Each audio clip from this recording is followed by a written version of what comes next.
Paper से ये जो प्रश्न है ये क्वाड्रेटिक इक्वेशन द्विघात समीकरण का है और ये बड़ा महत्वपूर्ण सवाल है क्योंकि इस सवाल को बोर्ड ने ऑलरेडी पूछ रखा है। बिहार बोर्ड के बच्चों का भी हूबहू मिलता जुलता सवाल मिलता है। ठीक है, बस यही कि सवाल हिंदी और इंग्लिश का ही अंतर है, वरना सवाल ऐसे ऐसे मैं उठा रहा हूँ कि दोनों के लिए लगभग सेम ही है। तो सवाल ये है कि एक यात्रा जो है लगभग 2800 किलोमीटर की है ना, 2800 किलोमीटर की, और ख़राब वेदर के कारण क्या हुआ, इनका जो स्पीड है वो 100 किलोमीटर डाउन चला गया, यानी पीछे मतलब कम हो गया है। जिस कारण से क्या होता है कि जो एरोप्लेन को जिस गंतव्य तक जिस टाइम में पहुंचना चाहिए उससे 30 मिनट ज़्यादा लगा, यानी यात्रा 30 मिनट ज़्यादा लग गई। अब इस प्रश्न को सीबीएसई बोर्ड वाले में या तो सीधा सीधा पूछ ले 3 मार्क्स वाले में, या 5 मार्क्स वाले में अगर सीबीएसई बोर्ड को ये सवाल अगर पूछती है तो केस बेस स्टडी में पूछा जाएगा कि बताइए कि ओरिजिनल स्पीड क्या है एरोप्लेन का, ठीक है, बढ़ा हुआ स्पीड क्या है, घटा हुआ स्पीड क्या है एरोप्लेन का, और भी इसमें और एक दो सवाल को लगाकर डिस्टेंस वगैरह को लगाकर अगर ये होती तो क्या होता, यानी केस बेस स्टडी में इसको पूछा जा सकता है। तो आते ही सवाल को देखते हैं। अब इस सवाल को जरा समझिए क्या कह रहा है कि एक यात्रा 2800 किलोमीटर की है, यानी हमारे पास डिस्टेंस पहले से ही दे रखा गया है कि हमारे पास जो डिस्टेंस है वो 2800 किलोमीटर की है, ठीक है, और जो एरोप्लेन का स्पीड है वो 100 किलोमीटर कम जाता है वेदर खराब होने के कारण। तो इसका मतलब है कि ओरिजिनल स्पीड कुछ ना कुछ तो होगा। Let the let the original speed of craft के क्या होगा, ये हो जाएगा, मान लेते हैं x किलोमीटर पर आवर मान लेते हैं। ठीक है, तो अब ध्यान से देखो आप कि हमारे पास क्वेश्चन में क्या है कि एरोप्लेन जो है वो पूरे यात्रा को 30 मिनट लेट यानी ज़्यादा स्पीड कमने के कारण 30 मिनट ज़्यादा लगे। इसका मतलब है डिस्टेंस दिया है, स्पीड दिया है ना, तो हम टाइम निकाल सकते हैं यहाँ से। तो अगर हम टाइम 1 का जिक्र करें, टाइम इसको t1 मान लेते हैं, ठीक है, आप इसे t1 लिखना, t1।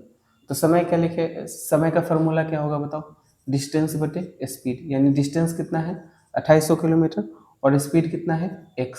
तो वो इतना घंटा में वो क्या होगा, वो अपने गंतव्य तक पहले पहुंच जाती। लेकिन अब क्या हुआ कि वेदर खराब हो गया दो, ठीक है, ड्यू टू ठीक है बैड वेदर, ठीक है, न्यू स्पीड ऑफ क्राफ्ट क्या हो जाएगा, x minus 100 kilometre per hour, यानी घट गया, स्पीड डाउन चला गया, ठीक है ना। और डिस्टेंस तो इतना ही है, यानी 2800 का ही डिस्टेंस है। तो बताओ नया टाइम जो होगा, यानी हमारा जो t2 निकलेगा वो कितना आएगा, डिस्टेंस बटे x माइनस 100, यानी x-100 यानी हमारा स्पीड है। डिस्टेंस में स्पीड से अगर डिवाइड करेंगे तो पता चल जाएगा कि इतना घंटा में पहुंच जाएगा। समझ में आ रहा है ना सवाल।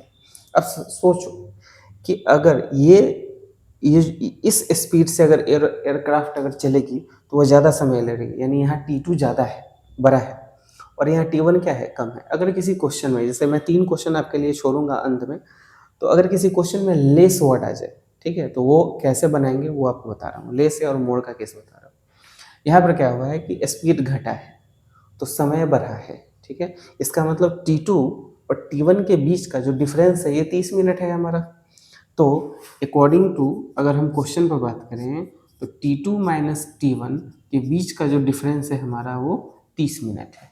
30 मिनट है, 30 मिनट को घंटे में कन्वर्ट कर लेते हैं, क्योंकि सारा बात तो हम लोग घंटे में कन्वर्ट कर रहे हैं, तो आ जाएगा 1/2 आवर, 1/2 आवर। अब ध्यान से देखना T2 का वैल्यू कितना है बताओ, 2800 बटे x माइनस 100 माइनस T1 का वैल्यू कितना है 2800 बटे x बराबर कितना 1/2। समझ में आया, यही है मोटा मोटी, यही है। आपको 3 क्वेश्चन आपको दूंगा बनाने के लिए लास्ट में, वो इसी पैटर्न पर बन जाएगा हो, ठीक है ना। अब ध्यान से देखिएगा, यहाँ से एक सवाल केस बेस स्टडी में आपसे ये पूछा जा सकता है कि बताइए क्वाड्रेटिक इक्वेशन क्या होगा, क्योंकि केस बेस में कुछ भी पूछा जा सकता है। तो क्वाड्रेटिक इक्वेशन कैसे बनाएंगे, जब भी इस तरह का केस है, जब भी आए तो आप 2800 को कॉमन कर लो। तो 2800 को कॉमन करोगे तो क्या आ जाएगा, यहाँ बचेगा 1/x माइनस 100 माइनस यहाँ क्या बचेगा 1/x बराबर 1/2, ठीक है ना। अब ध्यान से देखिए ज़रा गौर से, ऊपर वाले को तो मिटा दे, आप उतार लीजिएगा। खैर यहाँ पर अगर जगह है तो बनाने की कोशिश कीजिए। तो ध्यान से देखिएगा कि अगर हम एलसीएम लें तो क्या हो जाएगा 2800, ठीक है। एलसीएम अगर लेंगे तो x-100 इंटू एक्स आ जाएगा हमारा एलसीएम। इससे ये कैंसिल, ऊपर इधर आ जाएगा क्या चीज़, इधर x आ जाएगा माइनस, है ना। x से x कैंसिल आउट, x-100, यहाँ क्या आ जाएगा x-100, ब्रैकेट बंद। इसको ब्रैकेट में क्यों रखे हैं हम लोग, क्योंकि हमारे पास यहाँ माइनस का साइन है, ठीक है। अब आते हैं तो 2800 बराबर, इसमें से ब्रैकेट को हटाइए, x-100, ठीक है, -100 प्लस 100 बाई, इसको इससे मल्टीप्लाई करेंगे, x² माइनस 100x ब्रैकेट बंद 1/2, x से x कैंसिल, इसको इससे मल्टीप्लाई करेंगे, ये हो जाएगा 28,000, ठीक है।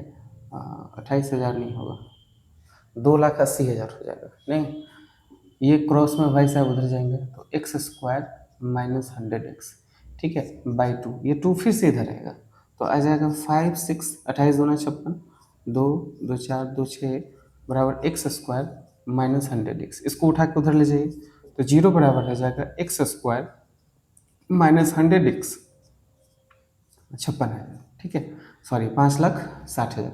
तो इस तरह से देख सकते हैं कि आपको ये जो वैल्यू मिला, ये क्वाड्रेटिक इक्वेशन आपको कंप्लीट मिली है। अब इसको सॉल्व करना है, बाकी आंसर हम लोग को आ जाएगा, करेंगे तो बाकी का आंसर आएगा। तो इसे इरेज करते हैं, इसे मिटा दें, क्योंकि इसका काम तो हमको है नहीं। हमको निकालना क्या चीज़ है, याद रखिए, हमको टाइम नहीं निकालना है, हमको स्पीड चाहिए, हमको एक्स का मान निकालना है, ठीक है। बस एक्स का पता चल जाए, बाकी सब पता चल जाएगा, क्लियर है। हमको एक्स चाहिए, स्पीड कितना है, ठीक।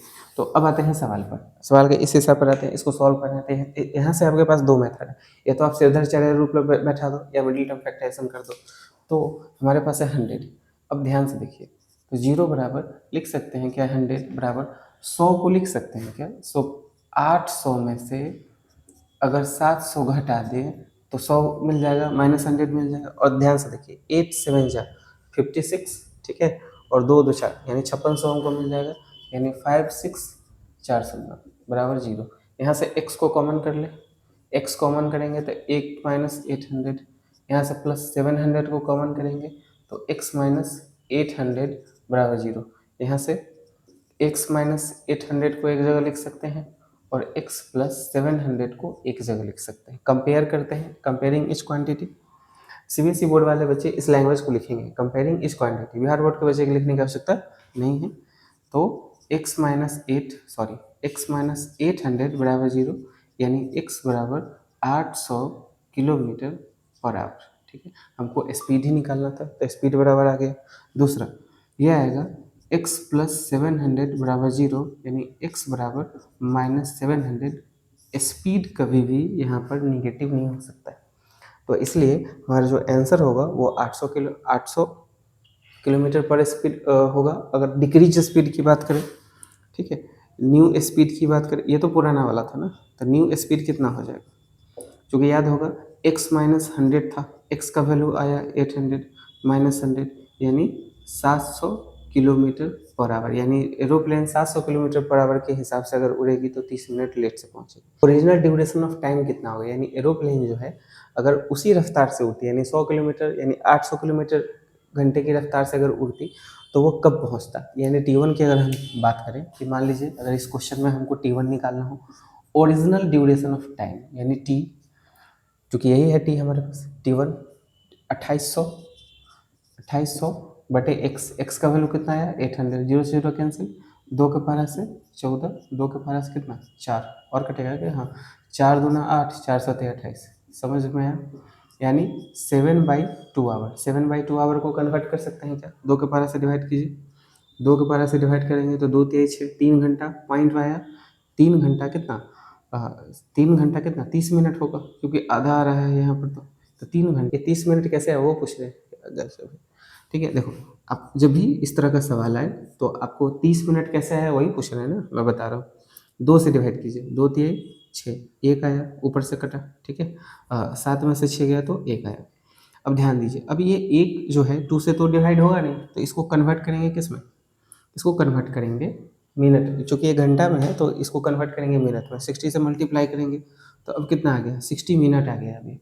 अब 2 को 60 में डिवाइड करेंगे तो कितना, ये 3 घंटा, 2 तिहाई यानी 3 मरतबे आ गया, 3 दूना 6 कैंसिल, 0 उतरा 0। तो इस तरह से 3 घंटा 30 मिनट हमारा आंसर आएगा। यहाँ पर आप 3.5 मत लिखिएगा, वरना वो गलत माना जाएगा, समझ में आया? इसी बेसिस पर आपको ये 2 सवाल और छोड़े जा रहा हूँ, कोशिश कीजिए बनाने का। नहीं बनेगा आप हमको इसका सॉल्यूशन का फ़ोटो खींच के ज़रूर भेजिएगा कि कैसे आपने बनाया, चेक करेंगे आपका। और इसमें कोई भी दिक्कत हो, अगला सवाल हम लोग फिर से बनाएंगे। जय हिंद।